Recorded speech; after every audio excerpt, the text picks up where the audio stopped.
Iran আর আমেরিকার যুদ্ধ কতদিন ধরে চলবে? চলবে 2029 সালের 20 জানুয়ারি পর্যন্ত। কারণ ততদিন পর্যন্তই আমেরিকার রাষ্ট্রপতি থাকছেন ডোনাল্ড ট্রাম্প।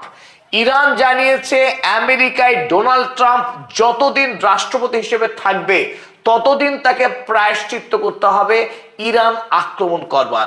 ইরানের বর্তমান সর্বোচ্চ ধর্মীয় নেতা মুজতবা খামেনেই সংকল্প করেছিলেন আগেই, তার পিতাকে যারা খুন করেছে তার পিতার পবিত্র রক্তের বদলা নেওয়া হবে, কোনো খুনিকে ছাড় দেওয়া হবে না। সেই পথেই মুজতবা খামেনেই তৈরি হচ্ছেন।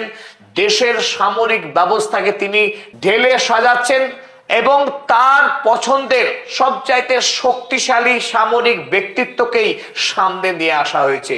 এবং আইআরজিসির চিফ কমান্ডারের উপদেষ্টা মোহাম্মদ রেজা নাকভি তিনি জানিয়েছেন ইরান বর্তমানে প্রস্তুতি নিচ্ছে শুধু আক্রমণাত্মক যুদ্ধের জন্যই নয়, এমনকি বিদেশের মাটিতে প্রয়োজনে আমেরিকার মাটিতে যুদ্ধ করবার জন্য সব রকম প্রস্তুতি নিচ্ছে ইরান। এবং আজকেই সৈয়দ আব্বাস আরাগচি তিনি যখন টুইট করলেন, সেই টুইট থেকে গোটা পৃথিবীতে জল্পনা শুরু হয়েছে। তাহলে মোহাম্মদ রেজা নাকভি যে কথা বলেছিলেন যে ইরান প্রয়োজনে আমেরিকায় গিয়ে আমেরিকাকে আক্রমণ করবে এবং সেই যুদ্ধ কিন্তু মধ্যপ্রাচ্যের মধ্যে আর সীমাবদ্ধ থাকবে না, সেটাই আসলে ইরানের সরকারি অবস্থান। কারণ ইরানের বিদেশমন্ত্রী সৈয়দ আব্বাস আরাগচি যখন কথা জানালেন তখন এতে আর কোনো সন্দেহ রইল না। পাশাপাশি আজ ইরানের সেই বিখ্যাত প্রফেসর সৈয়দ মারান্ডি তিনি জানিয়েছেন যে ইরান জোরদার প্রস্তুতি শুরু করেছে লেবানন এবং গাজা থেকে ইসরায়েলি দখলদার বাহিনীদেরকে লাথি মেরে বের করে দেওয়ার। তাই ইরান আমেরিকার বিরুদ্ধে মধ্যপ্রাচ্যের মাটিতে যুদ্ধকে আর সীমাবদ্ধ রাখছে না এবং এই যুদ্ধ 2-1 মাস কিংবা 1 বছরের মধ্যেও সমাপ্ত হচ্ছে না। এখনো অন্তত 2.5 বছরেরও অধিক সময় ধরে ইরান এই যুদ্ধ চালাবার জন্য প্রস্তুত হচ্ছে। এবং বড় যেটা প্রশ্ন, এতদিন যদি ইরান যুদ্ধ চালাতে যায় ইরানের অর্থনীতিকে সেই ধকল সহ্য করতে পারবে?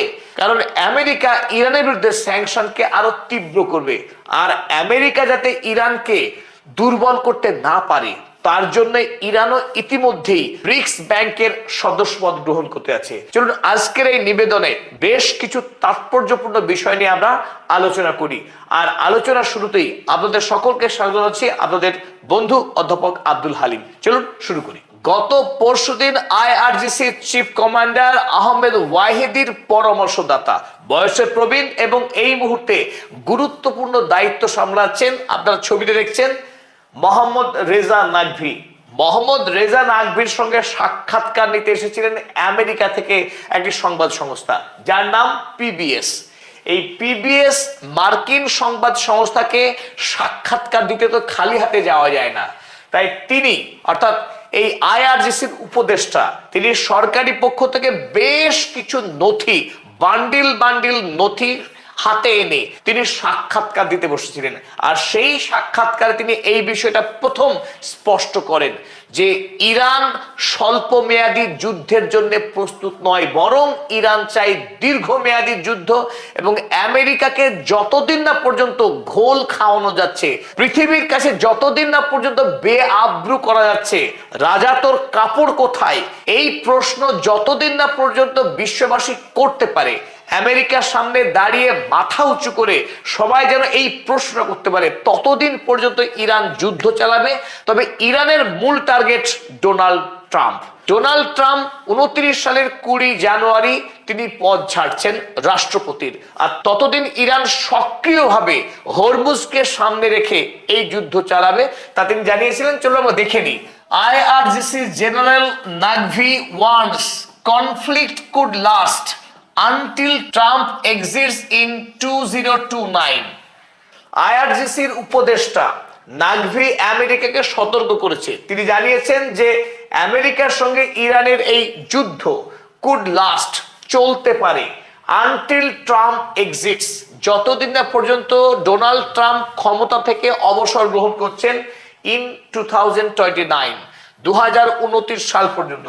তিনি জানিয়েছেন যে Iran could prolong it's ongoing conflict with the US until president Donald Trump finishes his term on January 2029। একেবারে শুধুমাত্র সাল নয়, দিনক্ষণ স্থির করে দিয়েছে ইরান। 29 সালের 20 জানুয়ারি পর্যন্ত আমেরিকার সঙ্গে ইরানের এই লড়াই চলতে থাকবে। কারণ ইরান বিশ্বাস করে না যে ডোনাল্ড ট্রাম্প কখনো সঠিক পথে আসতে পারেন। হরমুজ যখন পুরোদস্তুর ইরানের হাতে, তখন এই নির্লজ্জ মিথ্যাবাদী কপট ভণ্ড ডোনাল্ড ট্রাম্প গতকাল দাবি করলেন যে হরমুজ প্রণালী সম্পূর্ণরূপে আমেরিকার নিয়ন্ত্রণে রয়েছে। আমেরিকার নিয়ন্ত্রণে যদি হরমুজ প্রণালী থাকবে, তাহলে ডোনাল্ড ট্রাম্প তিনি এভাবে চুপসে থাকবেন? গোটা পৃথিবীতে যুদ্ধ জয়ের বিজয় শুরু করবেন। যখন হরমুজ প্রণালীর উপর দিয়ে আমেরিকা সামান্য একটা ড্রোন উড়ে যেতে পারছে না, তখন এই অপয়া রাষ্ট্রপতি বলছেন যে হরমুজ প্রণালী কি আমেরিকার হয়ে গেছে। আর ডোনাল্ড ট্রাম্পের এই বেসাতির জবাব দিলেন আজ সৈয়দ আব্বাস আরাগচি। আইআরজিসির মুখপাত্র বলেছিলেন সেটা সত্য, কিন্তু আইআরজিসির উপদেষ্টা দেওয়ার সাক্ষাৎকারকে পৃথিবী যদিও খবর করেছিল, কভার করেছিল, কিন্তু কোথাও যেন বিশ্বাসযোগ্যতার একটু কমতি ছিল। আজ সেই কাজ পূর্ণ করলেন ইরানের বিদেশমন্ত্রী সৈয়দ আব্বাস আরাগচি। তিনি অত্যন্ত গুরুত্বপূর্ণ একটা টুইট করেছেন কিছুক্ষণ আগে, অর্থাৎ ভারতীয় সময় 1:26। তিনি লিখলেন, the US has long miscalculated due to intelligence failures. আমেরিকা যে হিসেবে ভুল করছে এটা প্রথম না, দীর্ঘদিন ধরেই আমেরিকা তার গোয়েন্দা সংস্থার ব্যর্থতার কারণে ইরান সম্পর্কে তারা সম্পূর্ণ ভুল অঙ্ক কষেছিল। তারা যেটা ভেবেছিল, সৈয়দ আব্বাস আরাগচি স্পষ্ট ইঙ্গিত করেছেন আমেরিকার সেই প্রবণতাকে, যে আমেরিকা ভেবেছিল ভেনেজুয়েলার মতো ইরানকে আক্রমণ করে দখল করে নেবে, প্রথম দিনই রেজিম ফেলে দেবে, ইরানের ইসলামিক রিপাবলিক সরকারকে ফেলে দেবে। আর তাতেই সেই সময় আপনারা দেখেছেন রেজা পেহলভি সেই নাচ গান, রেজা পেহলভি ধরেই নিয়েছিলেন যে তিনি ইরানের বাদশাহ হবেন। আমেরিকার সিআইএ এবং ইসরায়েলি মোসাদ পুরোপুরি ভুল তথ্য দিয়েছে ডোনাল্ড ট্রাম্পকে, সে কথায় ইঙ্গিত করলেন সৈয়দ আব্বাস আরাগচি। তিনি বললেন যে কেস ইন পয়েন্ট, আসল বিষয় এই, the war on Iran now an even bigger miscalculation on the Strait of Hormuz। বর্তমানে আমেরিকা যেটা করতে চাইছে হরমুজ প্রণালীকে নিয়ে, তারা আরো বড় ভুল অঙ্ক কষেছে। ভেবেছিল আমেরিকা যে হরমুজ প্রণালীকে তারা দখল করে নেবে এক লহমায়, আর এই লক্ষ্য নিয়েই দ্বিতীয়বারের যে যুদ্ধ, আমরা দেখুন টানা 13 রাত্রি হরমুজ প্রণালী কেন্দ্রিক এই পারস্য উপসাগরের তীর বরাবর ইরানের যতগুলো র্যাডার সিস্টেম রয়েছে, যতগুলো তাদের কমান্ড সেন্টার রয়েছে, সে বন্দর আব্বাসি হোক, শিরিক, কেশম আইল্যান্ড, খার্গ আইল্যান্ড, বুশের এলাকা, এই এলাকাগুলোতে লাগাতার 13 রাত্রি ধরে বোমাবাজি করেছিল আমেরিকা। একটাই লক্ষ্য ছিল যে হরমুজ প্রণালীকে সম্পূর্ণরূপে নিয়ন্ত্রণে নেবে আমেরিকা, কিন্তু সেটা আদৌ সম্ভব হয়নি, কারণ আইআরজিসির সৈন্যবাহিনী, আইআরজিসির নেভি পুরো নিয়ন্ত্রণে রেখেছে হরমুজ প্রণালীকে। ফলে পৃথিবীর কোনো জাহাজ ইরানের অনুমতি ছাড়া কোনোভাবেই পার করতে পারেনি এই হরমুজ প্রণালীকে।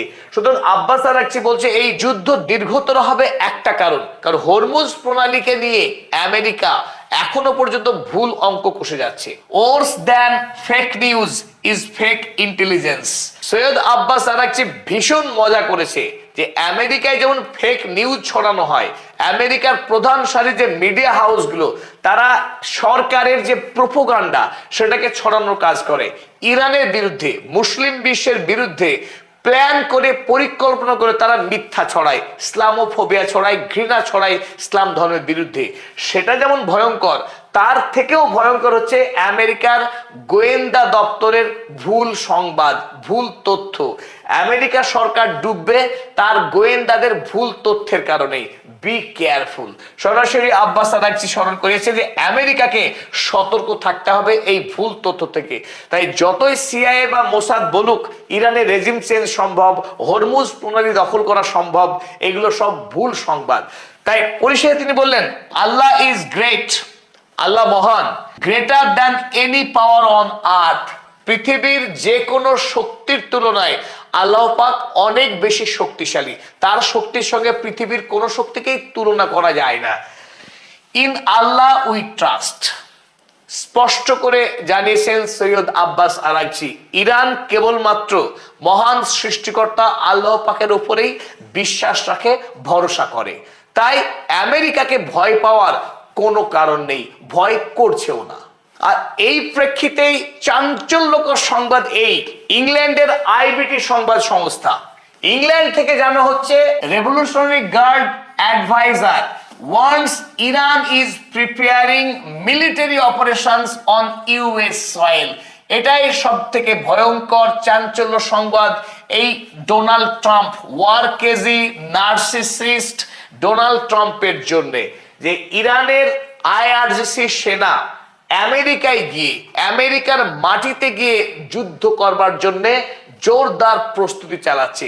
কদিন আগে আপনারা শুনেছেন বিভিন্ন সংবাদ সংস্থা, বিশেষ করে পশ্চিমী দুনিয়ার সংবাদ সংস্থা এবং মধ্য এশিয়ার কিছু ওই দালাল সংবাদ, তারা একটি গুঞ্জন বারবার করছিল যে আমেরিকার ডেল্টা ফোর্স খুব শীঘ্রই নেমে পড়ছে ইরানের ওপর।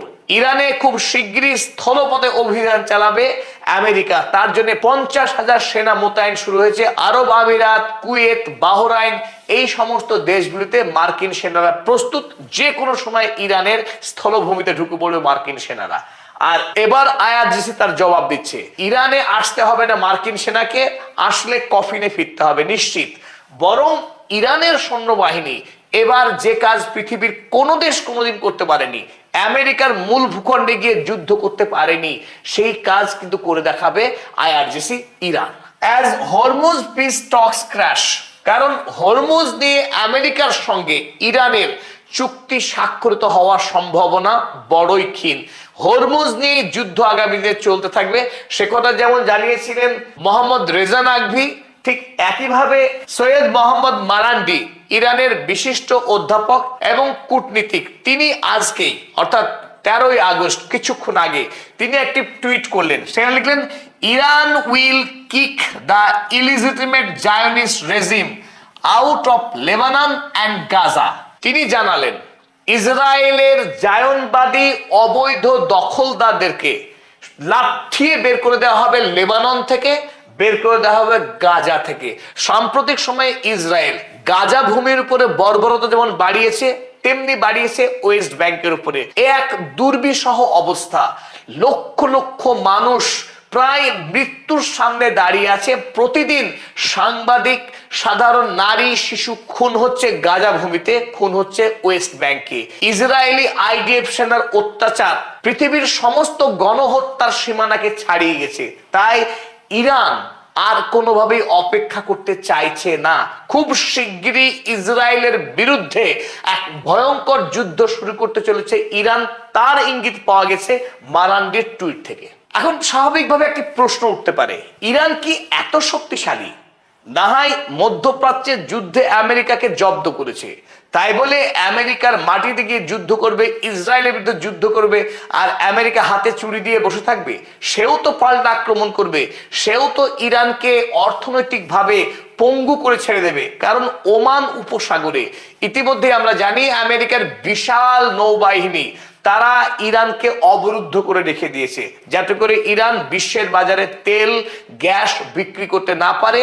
এমনকি বিদেশের কোনো জাহাজ অস্ত্র ভর্তি করে ইরানে পৌঁছতেও না পারে, এমনকি তার প্রক্সিগুলির সঙ্গে কোনো সম্পর্ক না রাখতে পারে। তার সমস্ত চেষ্টা চালিয়ে যাচ্ছে আমেরিকা। তাহলে এই পরিস্থিতিতে ইরান কিভাবে যুদ্ধ চালাবে? যদি ইরান তেল বিক্রি করতে না পারে, বিদেশ থেকে পয়সা কি করে আসবে? আর পয়সা না এলে তো সমস্ত শক্তি শেষ। এই প্রশ্নের জবাব কিন্তু ইরান ইতিমধ্যেই তৈরি করে রেখেছে। 2024 সালে ইরান ব্রিক্সে যোগদান করেছিল। আপনারা অনেকেই জানেন যে ব্রাজিল, রাশিয়া, চীন, ভারত, সাউথ আফ্রিকা, এই 5টি দেশ প্রথম ব্রিক্স বলে একটা সংস্থা তৈরি করেছিল, যাতে করে পশ্চিমী দুনিয়ার হেজিমনিকে, তাদের শক্তিকে বাইপাস করার একটা প্রচেষ্টা নিয়ে। যখন আমেরিকার সঙ্গে রাশিয়ার সম্পর্ক তলানিতে গিয়েছে 22 সালের ইউক্রেন যুদ্ধের মধ্য দিয়ে, বর্তমানে চীনের সঙ্গে আমেরিকার সম্পর্ক অত্যন্ত খারাপ, যে বাণিজ্যিক কম্পিটিশন নিয়ে।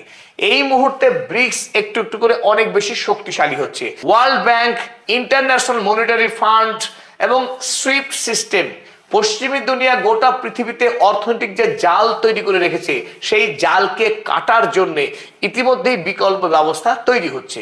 ব্রিক্স ব্যাংক তার মধ্যে অন্যতম, যার আসল নাম নিউ ডেভেলপমেন্ট ব্যাংক। এবং পাশাপাশি আমরা একটি ভিডিও করে দেখিয়েছিলাম আপনাদেরকে, সর্বপ্রথম আমরাই করেছিলাম আজ থেকে প্রায় 5 মাস আগে, যে আমেরিকার যে সুইফট সিস্টেম, আন্তর্জাতিক বাণিজ্য ব্যাংকিং যে লেনদেন হয় সেই সমস্ত খবরাখবর SMS সিস্টেম যে সংস্থা পরিচালিত করে তার নাম হচ্ছে সুইফট। আমেরিকা পরিচালিত এই সুইফট সিস্টেমকে ধ্বংস করবার লক্ষ্য নিয়েই প্যারালাল চীন সিপস বলে একটা সিস্টেম খাড়া করেছে। আর সেই সিপসের গতি, তার ব্যবসা বাণিজ্য এত বাড়ছে যে আগামী 27 কিংবা 28 সালের মধ্যেই সুইফটকে রীতিমতো চ্যালেঞ্জ দিয়ে দেবে এই সিপস। ইরান ইতিমধ্যেই রাশিয়া এবং চীনের সঙ্গে প্রচুর পরিমাণে বাণিজ্যিক লেনদেন করে। চীন এবং ইরানের সঙ্গে সামরিক লেনদেন, অর্থনৈতিক লেনদেন এবং বিজ্ঞানের তথ্যভিত্তিক লেনদেন সমস্তটা চলছে। তবে বর্তমানে এই অর্থনৈতিক আদান প্রদানকে আরো শক্তিশালী করার লক্ষ্য নিয়েই খুব শিগগিরই ইরান যুক্ত হতে যাচ্ছে এই NDP-তে। সেই খবর প্রকাশ হয়েছে টাইমস অফ ইসরায়েল। সবার আগে শত্রু খবর রাখে ইরান কি করছে না করছে। তাই টাইমস অফ ইসরায়েল তারা জানিয়েছে Iran to join BRICS development bank soon. ইরানের সেন্ট্রাল ব্যাংকের গভর্নর আব্দুল নাসের হেমাতি, আপনারা যাকে ছবিতে দেখছেন, এই হেমাতি তিনি জানিয়েছেন খুব অল্প সময়ের মধ্যেই ইরান ব্রিক্স ডেভেলপমেন্ট ব্যাংকে যোগদান করতে চলেছে। এখন এখান থেকে একটি প্রশ্ন আসে যে ব্রিক্স ডেভেলপমেন্ট ব্যাংকে যদি জয়েন করে ইরান, তাতে ইরানের কি লাভ হবে? আর তার সঙ্গে যুদ্ধের সম্পর্ক কি? যুদ্ধের সম্পর্ক খুব সহজ। একটি বাচ্চা যখন মায়ের গর্ভে থাকে তার সঙ্গে যে আম্বিলিকাল কর্ড বলে যে নাড়ি যোগ থাকে, সেই নাড়ির মাধ্যমেই বাচ্চা খাবার এবং অক্সিজেন গ্রহণ করে।